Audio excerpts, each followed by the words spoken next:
জায়গায় দুইটা পুরস্কার দান করব। নাম্বার 1 আল্লাহ বলে ফালানুহিয়ান্নাহু হায়াতান তাইয়্যিবা, দুনিয়ার জীবনে মৃত্যুর আগ পর্যন্ত তাকে আমি একটা প্রশান্তময় জীবন দান করব।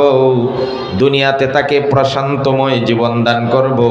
হায়াতান তাইয়্যিবার ব্যাখ্যা আমি লাস্টে করতেছি, আপাতত এইটুকু বুঝে রাখেন, যারা ঈমান আনার পর আল্লাহর পথে চলবে, আল্লাহর গুণগান গাইবে আর আনুগত্য স্বীকার করে নিবে, নেক আমল করবে, এই মানুষগুলোকে আল্লাহ দুনিয়ার জীবনটা প্রশান্তময় জীবন বানায় দিবেন। সুবহানাল্লাহ। ওয়ালা নাজজিয়ান্নাহুম আজরাহুম বিআহসানি মা কানু ইয়ামালুন, আর মরার পরে আল্লাহ পাক সে যেই পরিমাণ আমল করেছে তার চেয়ে বহু গুণ বাড়িয়ে বৃদ্ধি করে আল্লাহ তাকে পুরস্কার উঠায় দিবেন। এই আয়াতটা নিয়ে আমি লাস্টের দিকে একটু ব্যাখ্যা করব, আগে আমার তিনটা প্রকার শেষ করে নেই। তাহলে এই আয়াতের আলোকে বুঝলাম একদল মানুষ এমন আছে যারা আল্লাহর আনুগত্য করে, ঈমান আনার পরে নেক আমল করে, তারা দুনিয়াতেও শান্তি, পরকালেও শান্তি। কথা বলেন ঠিক কি না? দ্বিতীয় আরেক প্রকার মানুষ আছে যারা ঈমান আনার পরে নেক আমল করছে, ভালো কাজ করে, আল্লাহর পথে চলে, কিন্তু তাদের দুঃখ এবং কষ্ট, বেদনা, যন্ত্রণা, অসুস্থতা, বিপদ, মুসিবত লেগেই থাকে, শেষ হয় না।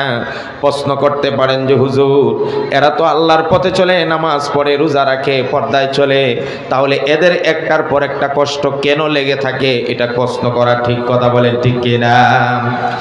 এই প্রকারের মানুষের সংখ্যা আমাদের সমাজে বেশি। বিশেষ করে আপনারা যারা এখানে মধ্যবিত্ত, নিম্নবিত্ত আছেন, আমরা যারা অল্প বেতনে চাকরি করি, আমাদের বেলায় সমস্যাটা বেশি হয়।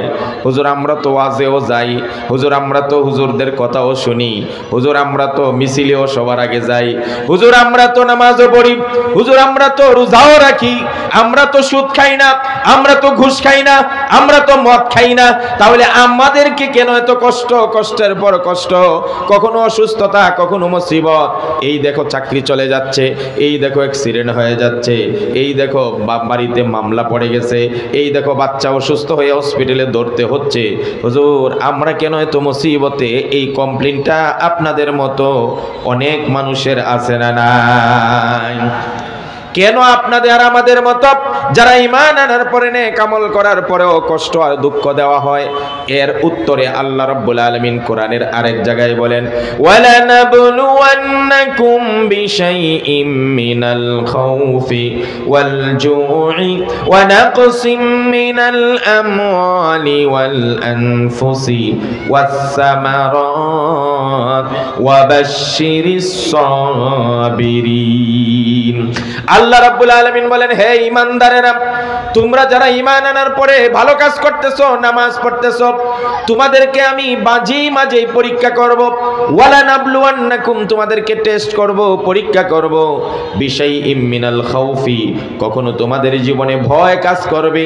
ওয়াল জু'i, কখনো তোমাদেরকে ক্ষুধায় রাখবো, কখনো দেখবাই তোমার ঘরে ভাত নাই, তোমার পকেটে টাকা নাই, ক্ষুধার্ত অবস্থায় আমি পরীক্ষা করব।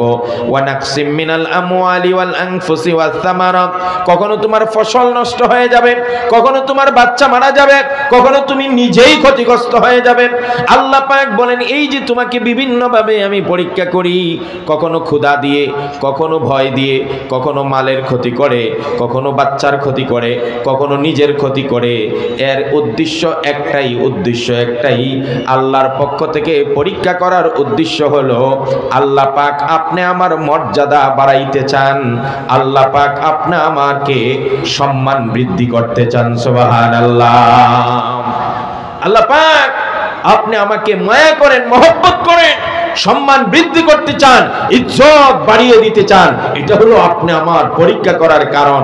অতএব ওই পরীক্ষাগুলোর মধ্যে মুসিবতের সময়ে এই নামাজি ভাইয়েরা, হে রোজাদার ভাইয়েরা, হালাল পথে যারা চলেন, যদি কখনো কঠিন পরীক্ষার মুসিবতের সম্মুখীন হন, বিপদে হন, হতাশ হবেন না। আয়াতের শেষাংশে আল্লাহ বলে দিয়েছেন, ওয়াবাশশিরিস সাবিরিন। ইয়া রাসূল, আপনি যারা মুসিবতগ্রস্ত মুমিন আছে, অসুস্থ মুমিন আছে, বিপদগ্রস্ত মুমিন আছে, এদেরকে নিরাশ আর হতাশ হতে বলবেন না, বরং এদেরকে সুসংবাদ দেন। যদি ধৈর্যের সাথে আমি আল্লাহর কাছে সাহায্য চাই, আমি আল্লাহ তার বিপদ কাটিয়ে তার জন্য আমি মঙ্গল রেখে দিব। সুবহানাল্লাহ। সুতরাং আজকের থেকে হতাশ হওয়া যাবে? কথা বলেন না, হতাশ হওয়া যাবে? আর জোরে বলেন যাবে? একটা কথা অন্তত বলতে পারি, আপনার হয়তো 5 তলা বিল্ডিং নাই, আপনার হয়তো ব্যবসা নাই, আপনি হয়তো বাড়িওয়ালা হতে পারেন নাই, তবে একটা কথা মনে রাখবেন, আপনারা যে উপার্জনটা করেন, যেই উপার্জনটা সকাল 8টা থেকে রাত 12টা পর্যন্ত দাঁড়িয়ে বসে ঘাম ঝরিয়ে কষ্টের সাথে মাস শেষে 20-30-40 হাজার টাকা যে ইনকাম করেন, এই কষ্টে উপার্জিত টাকাটা পৃথিবীতে যে শ্রেষ্ঠ, নবীজি বলছেন 2টা উপার্জন পৃথিবীর শ্রেষ্ঠ পবিত্র উপার্জন, এর চেয়ে পবিত্র কোনো উপার্জন হতে পারে না। একটা হলো যেটা হালাল পন্থায় ব্যবসা করা হয়, আরেকটা হলো নিজের কষ্টে ঘাম ঝরানো নিজ হস্তে যেই টাকাটা কামানো হয়, এটা হলো সবচেয়ে পবিত্র টাকা। সুবহানাল্লাহ। ও আমার গরিব ভাইয়েরা, ও আমার দরিদ্র ভাইয়েরা, ও আমার অভাবী ভাইয়েরা, আপনি আমি আমার নিজেদেরকে তাসাল্লি দেই, আমরা আমাদেরকে সান্ত্বনা দেই। একদিন নবীজির সঙ্গে একজন সাহাবী এসে দেখা করলেন, নবীজি তার সঙ্গে হাত মিলালেন। ও আমার যুবক ভাই, হতাশ হবেন না, কষ্টে আছেন বুঝতেছি, আমি জানি আপনাদের কষ্টটা। মাস শেষে কখনো ঘরে ভাড়া দিয়ে কিছুই থাকে না, দোকান ভাড়া দেওয়ার পরে মা টাকা চাই দিতে পারি না, আমরা অসুস্থ বাচ্চারে ভালো ডাক্তারে দেখাইতে পারি না, এই মুসিবতগুলো প্রত্যেকের অন্তর আছে আমি জানি। আপনাকে আমি তাসাল্লি দিচ্ছি, আপনাকে আমি সান্ত্বনা দিচ্ছি, ধৈর্য ধরেন। আল্লাহ রাব্বুল আলামিনের নবীর সঙ্গে একজন সাহাবী দেখতে আসলেন, দেখা করতে। নবীজি তার সঙ্গে হাত মিলালেন। আল্লাহর নবীর হাত ছিল রেশমি তুলার চাইতেও নরম। হযরতে আনাস বলেন, পৃথিবীতে এমন কোনো রেশমি সুতার তুলা নাই যেটা নবীজির হাতের চেয়েও নরম আমি পেয়েছি। সবচাইতে নরম ছিল আমার নবীর হাত। আল্লাহর নবীর হাতের সঙ্গে যখন সাহাবী হাত মিলালেন, হুজুর দেখলেন সাহাবীর হাতটা একদম পাথরের মতো শক্ত হয়ে আছে, জায়গায় জায়গায় ঠসা উঠে গেছে, চামড়াগুলো জমাট হয়ে কেমন যেন চাকা চাকা হয়ে গেছে। নবীজি জিজ্ঞেস করলেন, সাহাবী তোমার হাতের এই অবস্থা কেন, এত কষ্টে তোমার হাতটা? ও ভাইয়েরা, এই কথাগুলো আপনাদেরকে বলছি, মনোযোগ দিয়ে শুনেন। হুফাজুল কোরআন মাদ্রাসায় ছেলে পড়ে, মেয়ে পড়ে, অনেক সময় হুজুরদের কাছে কষ্টের কথাটা আপনারা বলেন, হুজুর এই মাসের টাকা বেতন দেওয়াটা আমার জন্য কষ্ট হয়ে যাচ্ছে, সংসার চালানোটা কঠিন হয়ে যাচ্ছে। আপনি ছেলেকে মাদ্রাসা থেকে নেবেন না, যত কষ্ট হোক আল্লাহর পথে সবর করবেন, ধৈর্য ধরবেন। রাতের শেষে যখন ঘুম থেকে উঠবেন, আল্লাহর কাছে চোখের পানি ছেড়ে দিয়ে কান্না করবেন। নবীজিকে প্রশ্ন করেছিলেন, আইয়ুদ দুআই আসমা, হুজুর কোন সময়ে দোয়া করলে আল্লাহ তাড়াতাড়ি শুনেন? নবীজি বলছেন, জাউফুল লাইলিল আখিরি, শেষ রাত্রে যদি কান্না করে কেউ দোয়া করে আল্লাহ সেই দোয়া ফেরত দেন না। 2 নম্বরে নবীজি বলছেন, দুবরা কুল্লি সালাওয়াতিল মাকতুবা, ফরজ নামাজের পরে বসে বসে একাকী আল্লাহর দরবারে কান্না করে দোয়া করবেন। আর 3 নম্বর আমি আরেকটা সাজেস্ট করব, ও দুনিয়ার ভাইয়েরা, নফল নামাজ পড়বেন আর সাজদা দিবেন। আল্লাহর নবী বলছেন, আকরাবু মা ইয়াকুনুল আবদু মির রাব্বিহি ওয়া হুয়া সাজিদ ফাকসিরুদ দুআ। ও আমার উম্মতেরা, তোমরা যখন সাজদা দাও আল্লাহ তোমাদের একদম কাছে চলে আসে, ওই সময়ে বেশি করে দোয়া করো, নবীজি শিক্ষা দিয়েছেন। এই জন্য আমার ভাইদেরকে, আমার বোনদেরকে বলবো, যদি কখনো মুসিবত আসে, কষ্ট আসে, সাজদায় লুটায় পড়ে আল্লাহকে ডাক দেবেন, আল্লাহর কাছে বলবেন, আল্লাহ মুসিবত দূর করে দিবেন। সাহাবী ডাক দিয়া বলেন, হুজুর আমার হাতের এই কষ্ট, এই যে আমার হাত শক্ত হয়ে আছে, আমার বড় একটা ফ্যামিলি আছে, আয় রোজগার ইনকাম করার মতো কেউ নাই, আমার উপর সবার দায়িত্ব। যেই কারণে 5 ওয়াক্ত নামাজ আপনার পিছনে পড়ি, নামাজ পড়ার পরে সারাটা দিন আমি পাথর ভাঙ্গি। এই সারাদিন পাথর ভেঙ্গে সারাদিনের জমানো পাথরের টুকরাগুলো বাজারে বিক্রি করি, বিকালবেলা যা কিছু পাই সেটা দিয়ে বাজার খরচ করে পরিবার চালাই। হুজুর সারাদিন আমিও এই ক্লান্ত কষ্ট করি, আর পাথর ভাঙ্গার কারণে আমার হাতগুলো শক্ত হয়ে গেছে, আমার হাতে জমাট চাকা হয়ে গেছে। আল্লাহর নবী সাল্লাল্লাহু আলাইহি ওয়াসাল্লাম সাহাবীর হাত ধরে বললেন, ও আমার সাহাবী, কষ্ট নিও না, দুঃখ নিও না, তুমি যে নিজ হাতে উপার্জন করে আজকের এই সংসার চালাইতেছো, আল্লাহর নবী বলেন, আল কাসিবু হাবিবুল্লাহ, যারা নিজ হাতে উপার্জন করে টাকা কামায়, এই মানুষগুলো আল্লাহর বন্ধু হয়ে যায়।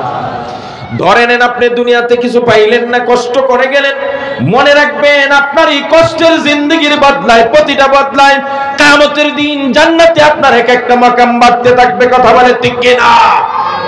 এই জন্য আমার গরিব ভাইয়েরা কষ্ট নেবেন না, গরিবদের দ্বারাই দিন প্রতিষ্ঠিত হয়েছে। গরিবরাই রাসূলুল্লাহর চতুর্পাশে থাকতেন, কথা বলেন ঠিক কি না? এই জন্য নবীজি দোয়া করতেন, আল্লাহুম্মা আহইনি মিসকিনা ওয়া আমিতনি মিসকিনা ওয়াহশুরনি ফি জুমরাতিল মাসাকিন। আল্লাহ, আমি এতিমের মিসকিনের মতো আমাকে বাঁচায় রাখেন, আমি স্বর্ণরূপার মালিক হতে চাই না। হযরত উমর একদিন নবীজিকে গিয়ে দেখলেন খেজুর পাতার চাটাইয়ের উপর শুয়ে আছেন। আরে খেজুর পাতা পচিয়ে এইভাবে চাটাই বানিয়ে এইভাবে ফাঁক ফাঁক করে চাটাই বানানো হয়েছে, আর সেটার উপর নবীজি ঘুমিয়ে আছেন।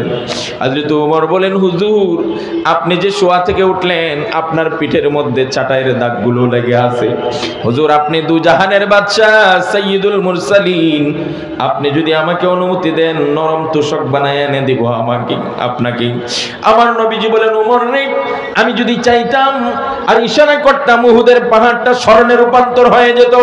ও উমর, আমি দুনিয়াতে এই জন্য আসি নাই, বরং আমার দোয়া হলো আল্লাহ যেন আমাকে মিসকিন বানিয়ে রাখেন, মরার সময় যেন মিসকিনের মতো মরতে পারি, আর কিয়ামতের হাসরের মাঠে সব মিসকিনদের মাঝখানে যেন আমি উঠে যাই।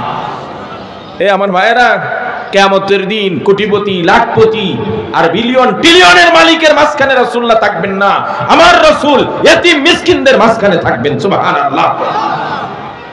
হযরত আয়েশা বলেন, হুজুর আপনি এমন দোয়া করেন কেন? আপনি গরিব হইতে চান কেন? আপনি মিসকিনের মতো থাকতে চান কেন? এবার নবীজি বলেন, ও আয়েশা, ইন্নাহুম ইয়াদখুলুনাল জান্নাতা ক্বাবলা আগনিয়াইহিম বি40 খরিফা। ও আয়েশা, তুমি জানো না আমার এই গরিব উম্মতগুলো ধনীদের চাইতে 500 বছর আগে জান্নাতে চলে যাবে। আর সুবহানাল্লাহ জুড়ে বলা যায় না? এজন্য আমি কমিটমেন্ট নিচ্ছি আপনাদেরকে, দিন থেকে সরে যাবেন না, বাচ্চাগুলোকে দিনদার বানানোর থেকে কখনো ফিরে যাবেন না। যত কষ্ট হোক ইনশাআল্লাহ সুম্মা ইনশাআল্লাহ দুনিয়া এবং আখিরাতের কল্যাণ দান করবেন কে? আর জোরে বলেন কে? সুপ্রিয় ভাইয়েরা আমার, এই জন্য আমি বলছিলাম কি, যারা ভালো কাজ করে তাদেরকে আল্লাহ যদি কষ্টে রাখেন বুঝবেন পরীক্ষা করছেন, ভালো কিছু আছে। কথা বলেন ঠিক কি না? গেল কয় গ্রুপ? 2 গ্রুপ গেছে না? 3 নম্বর গ্রুপ যারা খারাপ কাজ করে, অবাধ্য, আবার অশান্তি, 2টাই আছে। এ কাজও করে খারাপ, আবার অশান্তি তো আছে, এমন মানুষ আছে না? এদের ব্যাপারে আল্লাহ কোরআনের আরেক আয়াতে বলেন, ওয়ামান আ'রাদা আন যিকরি ফাইন্না লাহু মাঈশাতান দানকা ওয়া নাহশুরুহু ইয়াওমাল কিয়ামাতি আ'মা। আল্লাহ বলেন, যারা আমার জিকির থেকে, আমার ইবাদত থেকে, আমার শরণ থেকে, আমার আনুগত্য থেকে মুখ ফিরিয়ে নেয়, এদের দুনিয়ার জীবনটা আমি সংকীর্ণ করে দেই। কথা বলেন ঠিক কিনা? 4 নম্বর সবচাইতে ভয়ঙ্কর দল কোনটা এটা বলছি এখন শুনেন। যারা সুদও খায়, সম্পদও বাড়ে, জুলুমও করে, ক্ষমতাও বাড়ে। কথা কয় না? মানুষ হত্যা করতেছে কিন্তু ক্ষমতা বাড়তেছে, আছে না নাই? তারা নাফরমানিও করে, আবার শান্তিও বাড়তেছে। এরা সবচাইতে ভয়ঙ্কর, এরা ভালো না। এরা কিনা? এদের ব্যাপারে বলে শেষ। আল্লাহ পাক বলেন, ফালাম্মা নাসু মা যুকিরু বিহি ফাতাহনা আলাইহিম আবওয়াবা কুল্লি শাই হাত্তা ইযা ফারিহু আখাযনাহুম বাগতাতান ফাহুম মুবলিসুন। আল্লাহ রাব্বুল আলামিন বলেন, একদল রে আমি, এরা যত নাফরমানি করে এদের সম্পদ বাড়াই, এরা যত অত্যাচার করে তাদের সম্পদ বাড়াই। খোদার কসম, যারা মনে করে জুলুম করতেছে না সম্পদ বাড়তেছে, সুদ খাইতেছে না সম্পদ বাড়তেছে, আর অন্যায় অপরাধ করতেছে না আর ক্ষমতা বাড়তেছে, আল্লাহ বলেন ফাইযা আত্তা ইযা আখাযনাহুম